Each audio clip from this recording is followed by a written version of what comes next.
We're here on Daf Vav Amid Beis at the Mishnah. Rabbi Lezer ben Yaakov Omer, Moshchin es hamayim mi'ilon le'ilon.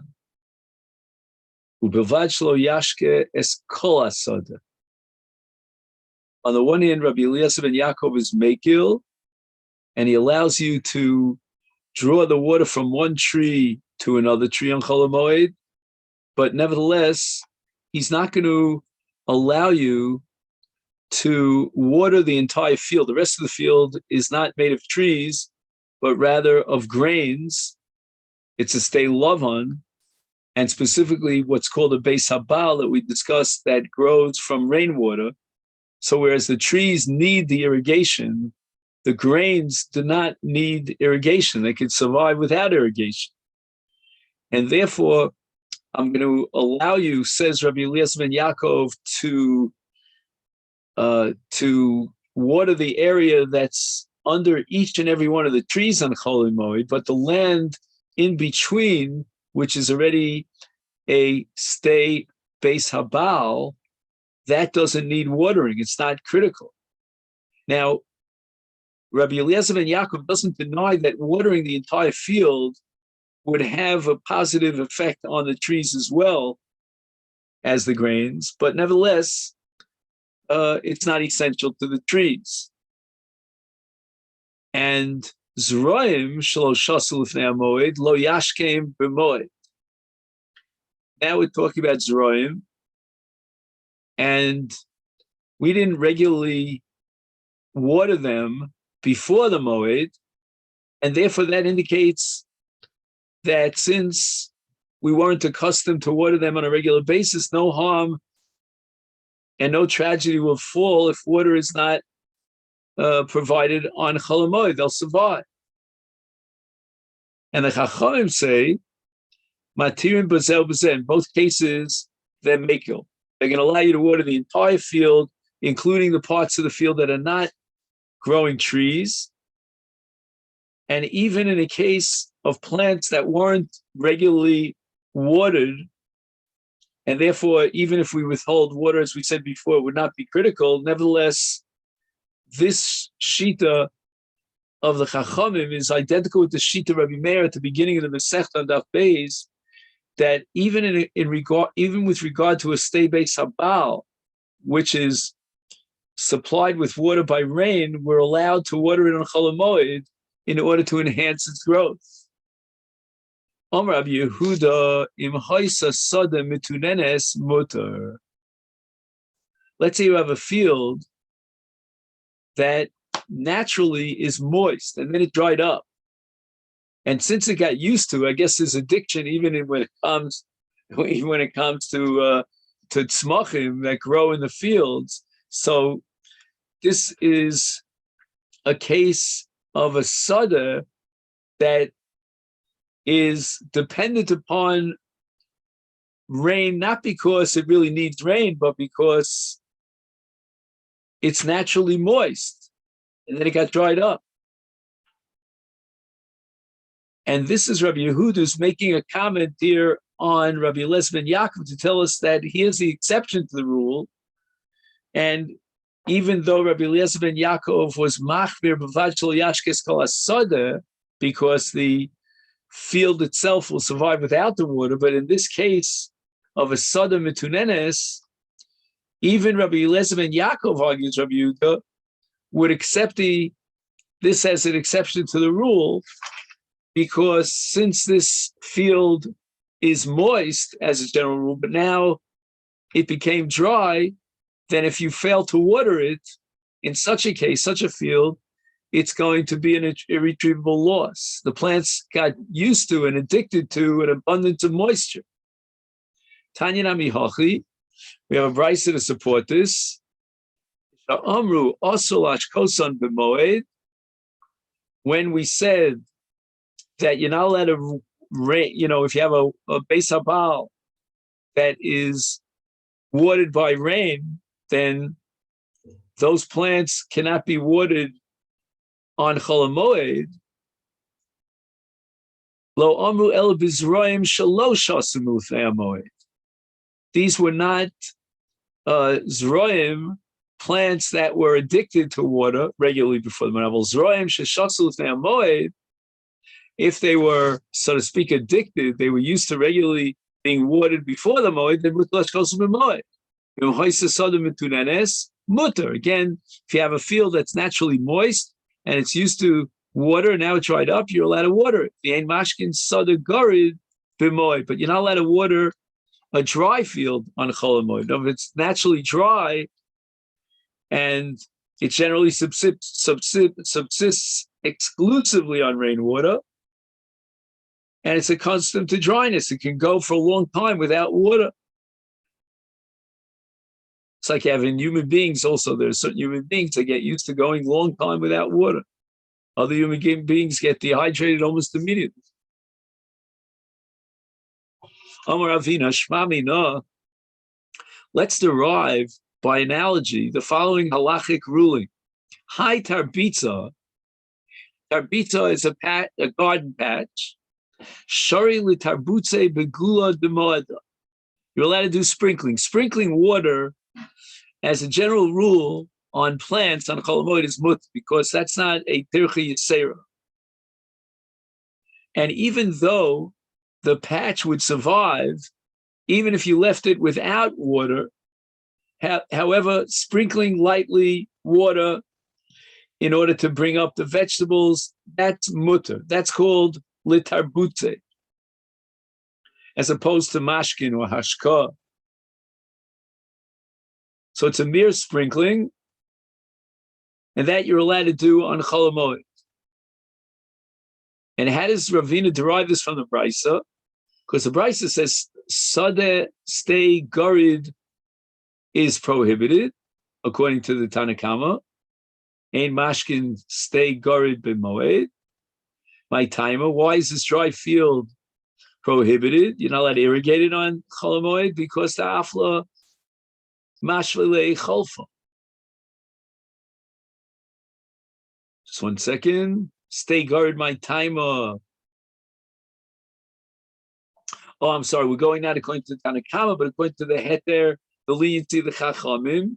And Ravina wants to derive a conclusion by analogy from the Kula of the Chachamim. The Afla Mashvile Cholfa, the process of Afla means to irrigate, makes it Cholfa. Cholfa means it speeds up the process of growth.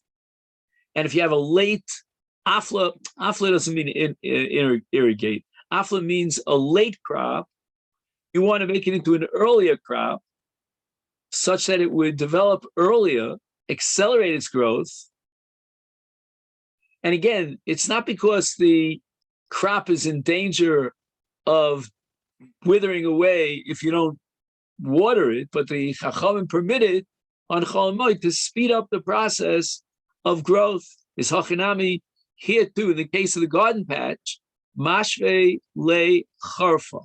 The sprinkling of water will convert a late crop into an early crop. It's going to accelerate the growth of the crop, and that's mutter. Tosfos is bothered by this because we, generally speaking, follow la halacha Rabbi Eliezer ben Yaakov whenever he expresses his opinion in the Mishnah, and yet Ravina is building himself on the sheet of the Chachamim.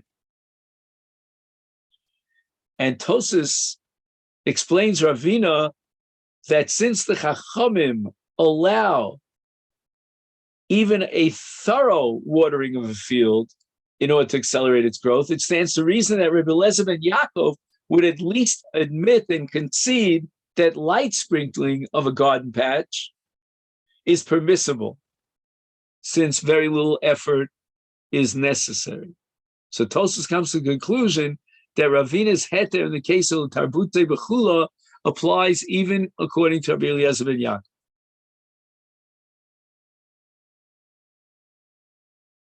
Tana Rabbana, we learned in a Brisa. Marbitzim stay lavan b'shvitz. We're allowed to sprinkle a stay lavan, which is growing crops, and which is watered by rainwater, on shvitz. Avalo b'moed. we're going to be more machmir on Moed. Now, normally speaking, the chumrah on Moed is because of tircha yisera. And if we're talking about a grain field, a stay lavan, then why is sprinkling considered a tircha yisera? Why is the heter applicable to the stay lavan during Shemitah, but not during Chol HaMoed? And we're going to have to say that somehow, according to this shita, although, just one second, but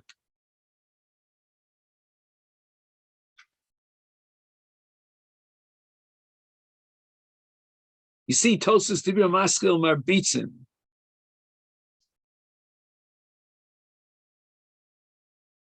And he says, L'kachner Yoser, Chamishlefi, Dashka Gmura Asura Bebeis Habal, Harbotza Muetet Shari B'Shvius, B'Moed Asur, Afilu Harbotza Muetes, L'Rab Lozman Yaakov. So Tos again, L'Shitaso, that we accept Rabbi Lezman Yaakov, and Rabbi Lezman Yaakov is going to be machmir even for Harbotza Muetes, even sprinkling of water. And that's how the Gemara is going to reconcile a stira now. V'ha Tanya, we learned in a brisa, Marbitzim bein b'moed, bein b'shvius. So how do we reconcile this? Now you're being matir even in moed, sprinkling a grain field. Amar Avuna lo kasha ha Rabbi Eliezer ben Yaakov ha Rabbana. So Rabbi Eliezer ben Yaakov in our Mishnah was machmir, and he passed that it's also to water the entire field. He really wants to water the trees, and that will allow, but you're not allowed to water the field. Even sprinkling is also like that. That's the first of our two brises over here. On the other hand, the Chachamim say that watering the entire field is mutter, and how much more so sprinkling is going to be mutter. Tanya Idach, we have another brisa. Marbitzin stay lavan erev shvius. That only before Shvius, when we have an Isser of Tosefes Shvius, only then will we be makil and allow sprinkling a grain field. Kidei sheyasu yetzu yirakas b'Shvius.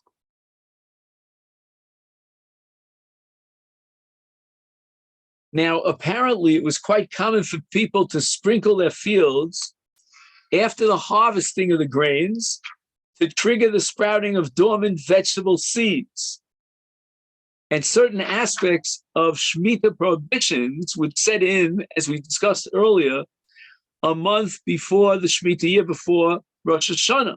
Cultivation of a field is forbidden towards the end of the pre-Shemitah year, if its purpose is merely to provide benefit during the Shemitah year. The Brisa teaches that sprinkling the field is permissible. So these prohibitions during Tosefes Shvius only apply to Hashkah, but not to sprinkling.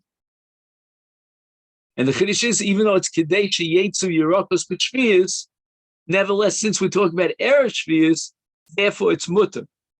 So you have a combination of two factors. Number one, it's Erev Shvius, and number two, he's only sprinkling the stay lavan. V'lo od, el shemar bitzim stay lavan b'shvius. Even during Shvius, in the following condition, we're allowing sprinkling. And that is Kedei Sheyetzu Yerakos L'motzei Shvius. So his purpose is not to sprinkle the field during Shemitah for the purpose of making it sprout during Shemitah, but rather for the purpose of making it sprout after the conclusion of Shemitah. And this leads us to the Mishnah of exterminating animals. on Chol Moed and Shvis. Tzadines are ishus ves akbarim. So we'll see what ishus means in a minute, but akbarim means mice. And these mice might eat up from the fields. And we're talking about a stay Elon and a stay Lama. No difference between trees, an orchard, and a grain field. Kidarko, b'moed u'b'shvis. According to Tanakama, we could be makil, and we can trap these animals, these rodents, in the usual way. Chachamarim no. Mistay Elon kidarko, mistay love and shalo kidarko. Will be makil in the case of an orchard, where these creatures will really attack the orchard and destroy it, and therefore we can be makil and go ahead and trap it in any way that's usual, but we stay love on shalo kedarka. In the case of a stay love on, he's got to do it shalo kedarka, because these rodents do not damage a grain field as significantly as they would damage an orchard where they eat at the roots of the tree. So since the potential loss in a grain field is relatively minor, the trapping must be done in an unusual way. This is a classic case of violating Kol Moed with a shinui. And that we're makil on if there's some tzorah. So whereas the Tanakam is makil in a stay love and he allows trapping kedarko, the Chachamim disagree, and in the case of a stay love, they only allow it shalo kedarko. My ishus, what is ishus? Amar Rabbi Yehuda, he's going to derive this from a pasuk, Bria she'ein la einayim. Now, what does it mean, ein la einayim? We're talking about a blind, a rodent of some sort that burrows its way underground, and it's a mole. It has tiny eyes that are covered with skin, and it leaves it blind. And it spends much time underground, emerges, it is blinded by the sunlight. And how do we see this in a pasuk? He's going to derive this from a pasuk in Tilim. The pasuk says, Kimo shablul temes, like a snail that melts. Yaloch nefel eshes. Again, there's that word eshes that we're looking for. Bal chazu shemesh. It slithers away. And what is it? It's the falling of an ishes that never saw the sunlight, because it, as we said before, it's constantly underground. And it never sees the sunlight. When it sees the sunlight, it's blinded by the sunlight. And this is the way David HaMelech curses evildoers. And he wishes upon them the fate of these unfortunate creatures. Tana Rabbana, we learned in a Brisa. Sadin es ha'ishus v'esachbarim mistei alovim mistei ilon kedarko. And this is again the Shita of the Tanakama. And we could be makil even in the case of a grain field. And we could trap the mice in the normal way, even though it's Chol Moed. Umachrivim chorei nemolim. We'll have a long discussion about this. We could destroy ant holes on Chol Moed. Ketzad. How do we go about destroying ant holes? Ketzad machrivin. Rabbi Shimon Gamliel Omer. Mevi offer. We have to bring foreign dirt. Michar zeh v'nosein l'toch char zeh. Vein cholkin zeh zeh. So it means that somehow by bringing this offer from a far off place, we'll see what that means in a minute, then it chokes the ants to death.